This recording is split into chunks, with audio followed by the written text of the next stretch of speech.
et, et PAM. Voilà. Wawaya et tous mes trinos, et PAM là, ils sont tellement bouchés que fort de l'impunité dont qu'ils bénéficient dans le pays, ils se permettent tout. Et ils se disent rien ne va leur arriver. Ils se disent on va dépenser l'argent public comme on veut, rien ne va nous arriver parce qu'aujourd'hui, nous servons un pouvoir qui nous protège et il ne se passera rien. Il ne se passera absolument rien. Et donc,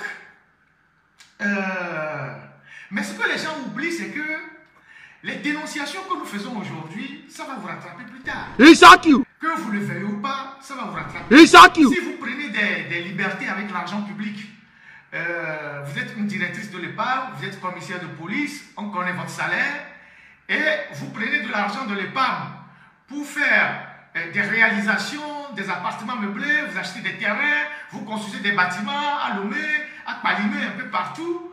Demain, quand ceux qui vous protègent aujourd'hui ne seront plus là, on vous demandera des comptes. Donc, vous avez beau dire aujourd'hui que vous vous en foutez. Salut Zaga, merci d'être là. Vous vous en foutez de ce que ce journaliste raconte. Vous ramassez de l'argent, vous ramassez comme vous voulez, mais sachez que demain, tout ce que nous dénonçons là, ça va vous rattraper. C'est d'ailleurs pourquoi la loi a dit que tous ceux qui ont des postes de responsabilité au niveau de l'administration doivent déclarer leurs biens. C'est pour ça que la loi le dit. Et donc, vous dites que oui, que l'épargne c'est une vache à lait, vous servez comme vous voulez, au détriment des femmes, au détriment de ceux pour qui vous devez créer un environnement, je ne sais pas, pour pouvoir travailler. Et vous servez. Écoutez-moi très bien. Au mois de décembre, je vous ai dit ici combien les gens de l'épargne se sont partagés comme prime de jetons de présence pour les conseils d'administration, depuis le ministre jusqu'à... j'ai donné les montants. Et ils se sont partagés beaucoup d'argent. Début janvier, ils se sont encore partagés 29 millions. Imagine. Prime d'incitation, ils appellent ça eux-mêmes prime d'incitation. Ils se sont partagés 29 millions. Donc, et Garo Kekewa, cet argent, ils le tiennent d'où? Parce que l'épargne ne produit pas de l'argent. L'épargne, ce n'est pas une entreprise qui produit de l'argent. Ils ont juste des tickets et ils vont, avec les tickets, ils vont prendre de l'argent chez les femmes au marché. C'est des gens qui vont au marché avec un bout de papier en main et ils récoltent de l'argent. Normalement, ils devraient normalement investir cet argent-là dans le marché pour créer de bonnes conditions pour que les femmes aient de la place pour vendre. Mais cet argent, dès qu'ils le ramassent, ils se partagent entre eux. Ils achètent de nouvelles voitures, ils ont les bons de carburant, ils vont donner l'argent. Ils vont donner de l'argent aux officiers, à leurs chefs hiérarchiques, ils mouillent tout le monde. Et donc, aujourd'hui, la directrice même de l'épargne est en palabre avec ses propres gars qu'elle a recrutés pour collecter l'argent. Parce que, puisque elle-même elle vole, puisque elle et les autres se partagent l'argent, les jeunes qui sont les collecteurs, eux aussi, ils ont mis des circuits parallèles pour harceler les femmes et se faire de l'argent. Alors, en décembre 2024, écoutez-moi très bien, l'épargne a récolté comme ticket au grand marché 225 millions. Décembre 2024, ils ont eu une rentrée de 225 millions. Décembre 2024, le seul mois de décembre, ils ont eu une rentrée de 225 millions. À l'heure où je vous parle, ils n'ont plus d'argent pour payer leurs prestataires. Ils ont des tensions de trésorerie. Ils vont payer les salaires avec un retard, mais ils ont des tensions de trésorerie. Il y a des prestataires qui ne sont pas payés, et des gens qui viennent ramasser les ordures dans les marchés, les gens qui entretiennent certains marchés, les gens des factures qui ne sont pas payées. Et pendant ce temps, eux, ils se partagent l'argent. Donc les 225 millions qu'ils ont récoltés en décembre 2024, ils se sont partagés ça en différents primes. Primes d'incitation, primes de ci, primes de ça, bons de carburant et tout, et tout, et tout.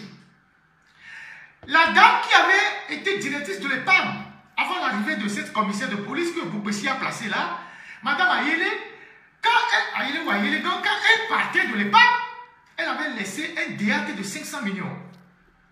Vous savez ce qu'on appelle DAT? C'est un dépôt à terme. C'est de l'argent qu'on met dans un compte, dans un compte bloqué pour faire des projets. Elle avait un DAT de 500 millions. Elle avait laissé un DAT de 500 millions. Dès que l'équipe actuelle est arrivée, la première chose qu'ils ont eu à faire, c'est de dilapider ce DAT-là de 500 millions. Mais nous avons nos mamans qui sont au grand marché, qui sont sous le soleil, qui n'ont pas de place pour vendre, qui sont bousculées par les gens dans le marché. Est-ce que vous trouvez que c'est normal? Quand on en parle, et on a quand même des autorités dans le pays, parce que le premier qui couvre cette corruption, c'est le ministre de l'administration territoriale, M. Awate Odabalo, parce que c'est lui qui est le président du conseil d'administration de l'EPAM. En plus, il y a la ministre du Commerce, Mme Livedor, et maintenant il y a la gouverneure, Mme Kassa. Donc, c'est ce groupe d'individus, bien, bon, c'est ce groupe d'individus qui cautionne la gabégie de la directrice générale de l'EPAM. Ah ouais, je vois bien le ministre qui s'est connecté. Bonne arrivée, monsieur le ministre. Donc, vous voyez, je l'ai vu se connecter. C'est le ministre Trimois, je l'ai vu se connecter. Et donc, vous voyez, c'est le ministre de l'administration territoriale qui cautionne toute cette gabégie au grand marché. Et donc, des gens qui ont récolté 225 millions en décembre, ils ne font aucun investissement. Ils ne produisent pas de l'argent. L'EPAM, ce n'est pas des gens qui produisent de l'argent. C'est des gens qui ont juste un bout de papier, donc des tickets, et ils vont chez les femmes collecter de l'argent. Donc, chaque jour, il y a de l'argent qui rentre dans les caisses de l'EPAM. Et donc, normalement, si cet argent était bien géré, on peut le mettre dans des comptes bancaires, et puis après, on fait des prêts pour moderniser le marché. Donc, eux, ils se partagent l'argent comme un butin de guerre. Chaque mois, ils se partagent l'argent, les bons d'essence, les voitures, les avantages, tout. Sauf les femmes qui sont sous le soleil. C'est pas normal. Donc, ils ont eu 225 millions en décembre et aujourd'hui, nous sommes début mars, ils ont des tensions de trésorerie. Il faut auditer les parts et le plus rapidement possible. Moi, je dis et je le dis toujours que ce dossier-là, je ne le lâcherai pas. Jusqu'à ce qu'on nous mette de l'ordre dans les parts et que nos mamans qui sont au grand marché travaillent dans de bonnes conditions. Vous avez vu les boutiques qu'ils ont conçues là? Les boutiques qu'ils ont conçues à l'ancienne gare routière, là où il y avait le commissariat. Les boutiques qu'ils ont construites, là où il y a le commissariat, eux-mêmes ils appellent ça centre commercial.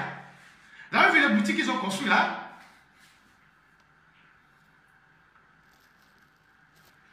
À côté, au Carrefour, là-bas, ils ont construit des boutiques pour aller vers l'école primaire qui est, voilà. Les boutiques qu'ils ont construites là, ils ont construit l'immeuble là, ça fait au moins 800 boutiques.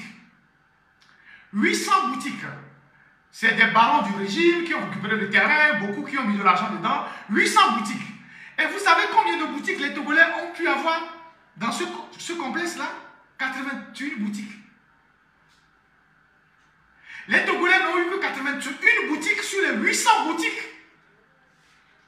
Et c'est à 500 000 francs par mois. Les Togolais n'ont eu que 81 boutiques sur les 800 boutiques dans ce complexe-là. Les Togolais n'ont eu que 81 boutiques. Où est notre patriotisme? On a pris le terrain de l'État pour construire des boutiques et les Togolais n'en bénéficient pas. Les Togolais n'en bénéficient pas. On a pris le terrain de l'État parce que c'est un domaine de l'État pour construire un centre commercial et ce sont les gens qui viennent de l'extérieur qui ont eu la majorité des boutiques. Sur les 800 boutiques, il n'y a que 81 boutiques que les Togolais ont pu avoir. Parce qu'ils ont augmenté les frais de location et comme les Togolais n'ont pas d'argent, ils ont donné ça aux étrangers. Et ça, c'est depuis tout le réseau autour de l'EPAM qui organise ça.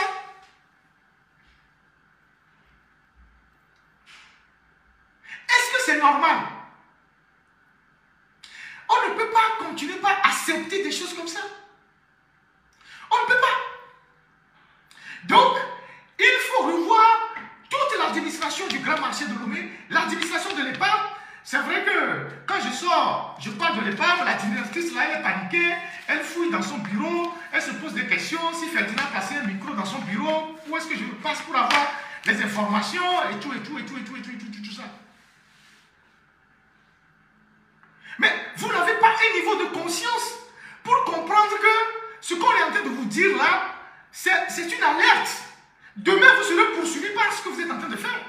Même si on ne vous fait rien aujourd'hui, tout ce que vous êtes en train de faire aujourd'hui, ça va vous rattraper demain.